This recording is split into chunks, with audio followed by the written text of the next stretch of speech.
Bismillahirrahmanirrahim. Assalamualaikum warahmatullahi wabarakatuh. Alhamdulillahirabbil alamin wassalatu wassalamu ala asyrafil anbiya wal mursalin wa ala alihi wa sahbihi wa man tabi'ahum bi ihsanin ila yaumiddin wa ba'd. Pemirsa Toba TV yang dirahmati Allah Subhanahu wa taala, segala puji hanya milik Allah Subhanahu wa taala. Salawat dan salam semoga senantiasa tercurahkan atas junjungan Nabi kita yang mulia Nabi Muhammad Rasulullah Sallallahu Alaihi Wasallam beserta para sahabatnya, keluarganya, dan juga seluruh pengikut beliau Sallallahu Alaihi Wasallam hingga hari kiamat kelak. Pemirsa Toba TV yang dirahmati Allah Subhanahu Wa Taala, di antara kiat untuk kita bisa istiqamah di dalam ibadah, di dalam kita menjalankan agama Allah Subhanahu Wa Taala, poin yang lainnya adalah dengan kita membaca Quran disertai dengan tadabbur. Karena Al-Quran adalah kalamullah, firman Allah Subhanahu wa taala. Dia adalah syifa, huda, rahmat bagi kaum mukminin. Syifa lima fis sudur, penawar yang ada dalam dada. Maka penyakit yang berupa keraguan, kebimbangan, penyakit yang berupa syubhat, penyakit yang berupa syahwat terobati dengan kita membaca kalamullah. Karena ini bukan kalam manusia, bukan kalamul bashar, tapi kalamullah, firman Allah Subhanahu wa taala. Maka membacanya adalah menjadi makanan bergizi, nutrisi yang sangat bermanfaat untuk kita sebagai hamba-hamba Allah Subhanahu wa taala. Apalagi jika disertai dengan tadabbur, diiringi dengan tafakkur, merenungi kandungan ayat tersebut, kandungan ayat yang kita baca, maka tentu akan memberikan efek yang lebih besar, pengaruh yang lebih besar bagi hati seorang hamba, menghidupkan, semakin subur, tumbuh subur hati seorang hamba sehingga menjadi hati yang hidup, hati yang tambah semakin hidup dan bertauhid ataupun mengagungkan Allah Subhanahu wa taala. Maka perintah tadabbur pun ada di dalam Al-Qur'an. Allah Subhanahu wa taala menjadikan Al-Qur'an ini diturunkan untuk liyadabbur ayatih, liyadabbaru ayati, agar mereka mentadaburi ayat-ayatnya, agar mereka mentadaburi ayat Allah Subhanahu wa taala. Waliyadzakkaru ulul albab, dan agar orang-orang yang berakal, cerdas mengambil pelajaran. Itulah diantara hikmah diturunkannya Al-Qur'an. Makanya dengan kita mentadaburi Al-Qur'an, dengan kita membacanya yang disertai dengan tadabbur, maka seorang akan semakin istiqamah karena jernih hatinya, bersih hatinya dari segala penyakit-penyakit syubhat ataupun syahwat. Karena pastinya akan memberikan pengaruh yang besar, ruh bagi hati ini, kehidupan bagi hati ini. Dan hati yang tidak mau tafakkur, tadabbur dengan kalam Allah akan menjadi hati yang gersang, hati yang mati, terkunci mati. Bagaimana Allah mengatakan, afala yatadabbaruna al-Qur'an am ala qulubin aqfaluha. Kenapakah mereka tidak mau mentadaburi Al-Qur'an, ataukah di hati mereka telah terkunci mati? Aqfaluha, ada aqfal, gembok yang menguncinya, ada gembok yang mengikatnya, membelenggunya sehingga tidak bisa mentadaburi, mentafakuri. Padahal Al-Qur'an diturunkan mudah untuk diingat, mudah untuk dihafal, termasuk mudah untuk ditafakuri dan tadaburi. Allah Subhanahu wa taala mengatakan, walaqad yassarnal Qur'ana lidzikri fahal mim mudzakir. Sungguh kami telah mudahkan Al-Qur'an untuk diingat. Maukah ada yang mau mengingat? Maukah ada yang mengingat? Tinggal kita kembali. Maukah kita mengingat, membaca kalamullah, menghafalnya, termasuk mentadaburinya. Kemudian ma'asyiral muslimin, di antara kiat yang lainnya agar kita bisa istiqamah adalah membaca sirah Nabi sallallahu alaihi wasallam. Pelajarilah sirah Nabi, perjalanan hidup Nabi sallallahu alaihi wasallam, Rasul yang mulia. Bagaimana sallallahu alaihi wasallam dari mulai, bahkan dari sejak kecil, kemudian dari mulai diangkat menjadi nabi sampai kemudian menjadi nabi, menjadi rasul, berbagai macam cobaan, ujian menderaknya, itu semua ada hikmah dan ada pelajaran. Ada sesuatu yang sangat bermanfaat, yang bernilai tinggi besar, ya, untuk kehidupan hati seorang mukmin. Sehingga ketika kita akan berbelok, malas, dalam melakukan ibadah, lihatlah bagaimana perjuangan Nabi. Ketika kita hendak mengeluh sulitnya hidup ini, lihatlah Nabi SAW. Nabi, Rasul yang mulia, yang dijamin dosanya diampuni, yang lalu dan yang akan datang, yang dijamin pastinya diampuni dosa-dosanya, tetapi masih terus beribadah kepada Allah, tidak bermalas-malasan, bahkan sampai yatawarram qadamah, kedua kakinya sampai bengkak-bengkak karena rajinnya sholat kepada Allah, sujud kepada Allah Subhanahu wa taala. Itu baginda sallallahu alaihi wasallam. Kalau kita lapar, mengeluh dengan kesulitan hidup, lihatlah Rasulullah. Bagaimana Rasul mulia, pemimpin umat, yang andaikan dia berdoa atau beliau berdoa kepada Allah pasti mustajab, tapi beliau tidak pernah meminta dunia. Bahkan beliau yang mengatakan mal faqra akhsha alaikum. Bahkan beliau yang mengatakan bukan kefakiran yang aku khawatirkan menimpa kalian, walakin akhsha alaikum antu besata alaikum dunia, tapi aku khawatir justru dibentangkan kepada kalian dunia.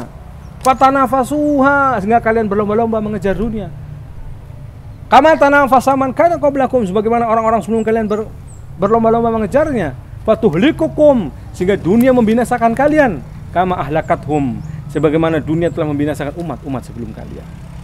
Maka ma'asyiral muslimin, Nabi tidak malah mengkhawatirkan umat ini kefakirannya, tidak pernah jatuh pada kefakiran, tidak pernah. Karena Allah telah menjamin pastinya rezeki hamba-hambanya tidak akan sedikit pun berkurang, kecuali karena sebab dosa-dosa kita, ya.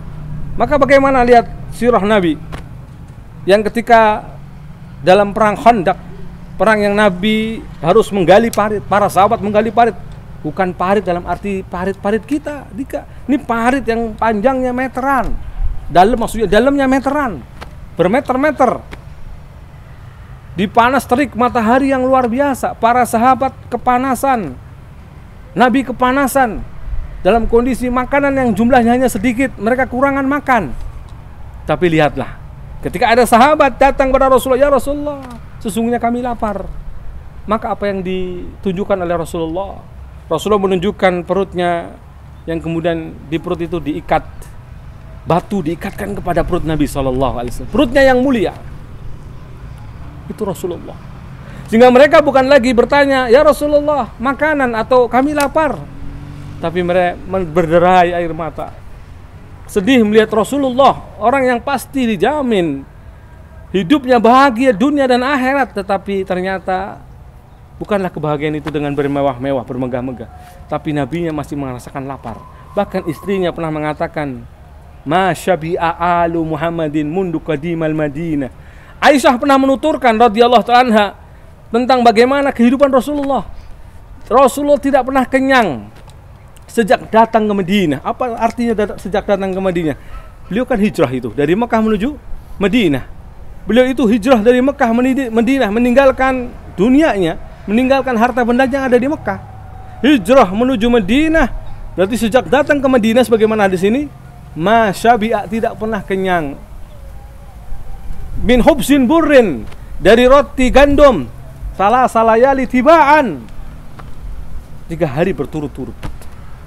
Artinya sehari mungkin kenyang, 2 harinya tidak kenyang. 2 hari kenyang, seharinya tidak. Itu maksudnya 3 hari berturut-turut. Tidak pernah sampai 3 hari lebih, atau 3 hari persis tidak pernah. Begitu yang dituturkan oleh istrinya radhiyallahu ta'ala, yaitu Aisyah, ibunda kita kaum mukminin, ummahatul mukminin, istri Nabi sallallahu alaihi wasallam. Kalau kita mengeluh tentang terjalnya dakwah, dibenci, dicaci, dicela, dicaci maki, lihatlah bagaimana Abu Bakar pernah digebuki, bonyok, babak belur mukanya, ketika beliau dengan semangat berdakwah, mengajak umat untuk mengatakan la ilaha illallah, sembahlah Allah saja dan jauhi syirik. Maka justru yang menimpanya bukanlah kebaikan, bukan disambut dengan riang gembira, bukan disambut dengan kegembiraan, tidak, merapi. Justru Abu Bakar dipukuli sendal, dan sendal zaman dahulu tidak mungkin seperti selembut zaman sekarang.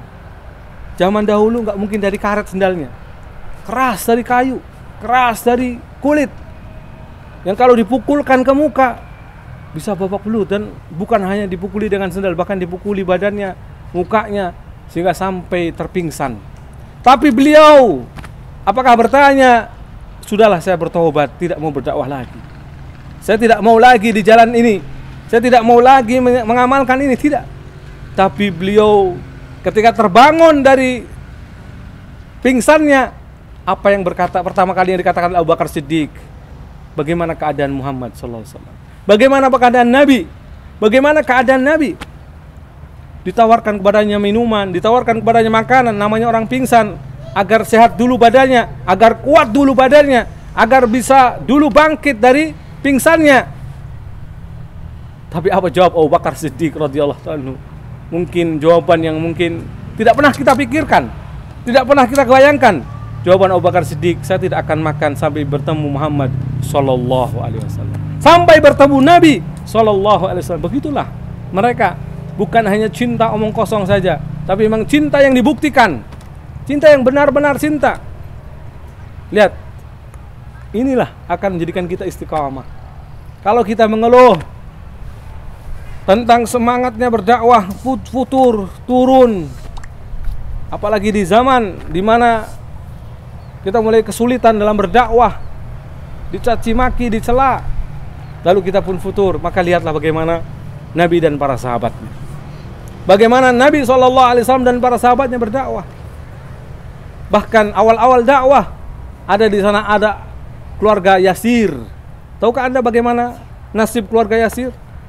Dibantai, dibunuh dengan pembunuhan yang kejam. Ya, lihatlah sirah Nabi SAW ketika Yasir diperintahkan murtad, keluar dari agama Nabi Muhammad SAW, beliau malah bersikukuh, berpegang teguh terus pada agamanya. Maka kemudian orang-orang kafir marah, lalu membunuhnya dengan menarik dengan dua kuda yang berseberangan, sehingga terbelah menjadi dua. Ibunda Amr juga termasuk. Ibunda Amr atau istri dari Yasir juga sama, bahkan ditusuk, mohon maaf, dari kemaluannya hingga ke mulutnya.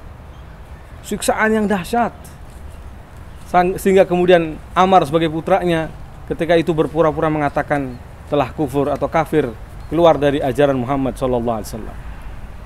Pun Allah masih menerima, karena itu hanyalah sekedar ucapan untuk menyelamatkan diri saja, bukan asli ucapan dari hatinya.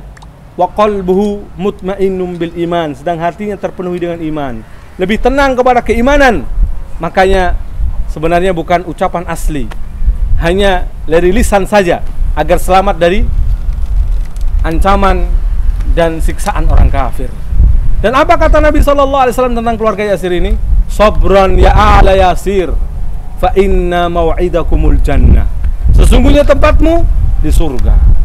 Bayangkan ma'asyiral muslimin, andaikan kita disiksa pada hari ini, na'udzubillah, andaikan kita lah orang yang diancam dengan ancaman nyawa, mungkin kita sudah pertama kali murtad, mungkin kita sudah pertama kali menyerah, tidak sebagaimana Yasir. Padahal di sini Nabi tidak memberikan pembelaan. Padahal di sini Nabi belum diizinkan untuk melawan, maka Nabi pun tidak melakukan pembelaan. Tapi lihat bagaimana keteguhan Yasir dan istrinya, yang Nabi padahal hanya mengatakan sabran ya ala Yasir, fa inna mau'idakumul jannah. Sabarlah wahai Yasir, karena sungguhnya tempat tinggalmu adalah surga. Maka istiqamalah hadirin ma'asyiral muslimin. Tidak perlu gubris pikirkan omongan orang yang menjadikan kita semakin lemah dalam beragama. Kita orang yang terus berusaha untuk ikhlas dalam menjalankan din ini. Tidak perlu pasang keimanan kita karena sebab pujian. Tidak perlu surut keimanan kita dengan sebab celaan. Lurus saja, tidak perlu takut dengan celaan dan tidak perlu terlalu bergembira dengan pujian. Kemudian berharga dan bermanfaat adalah berdoa. Berdoa kepada Allah Subhanahu wa taala, memohon agar kita selalu istiqamah di jalan Allah, agar kita selalu istiqamah dalam menjalankan ibadah. Setiap kali kita futur, lemah lagi dalam ibadah, mohon kepada Allah agar Allah menguatkan kita mampu melakukan ibadah ini, mampu istiqomah dalam bersedekah, mampu istiqomah di dalam berbakti kepada orang tua, mampu istiqomah di dalam berbuat baik kepada tetangga, meskipun tetangga menyakiti, meskipun orang-orang mendolimi, tetap istiqomah, tetap berusaha untuk istiqomah, ya. Maka ma'asyiral muslimin, pemirsa Tobat TV yang dirahmati Allah Subhanahu wa taala, berdoalah kepada Allah. Berdoalah kepada zat yang tidak akan pernah kita merugi, tidak akan pernah kita didustai, tidak akan pernah kita dikecewai, karena dia zat yang maha mengabulkan doa. Ud'uuni astajib lakum, yang telah menjamin, pertama memberikan perintah, kemudian menjamin bahwasanya pengkabulannya pasti akan dilakukan. Allah mengatakan, berdoalah kepadaku, niscaya aku kabulkan. Ud'uuni astajib lakum, berdoalah kepadaku, niscaya aku kabulkan. Allah memerintahkan kita berdoa, Allah juga menjamin dengan pengkabulan doa.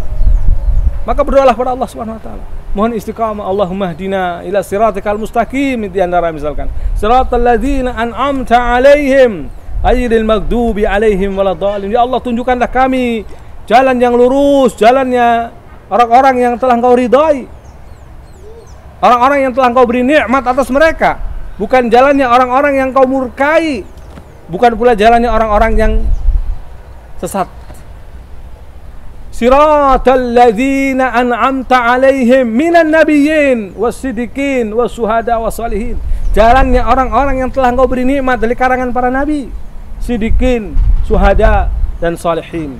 Dan Allah mengatakan dalam ayat tentang ayat ini, wa hasuna ulaika rafiqa, dan mereka inilah sebaik-baik teman.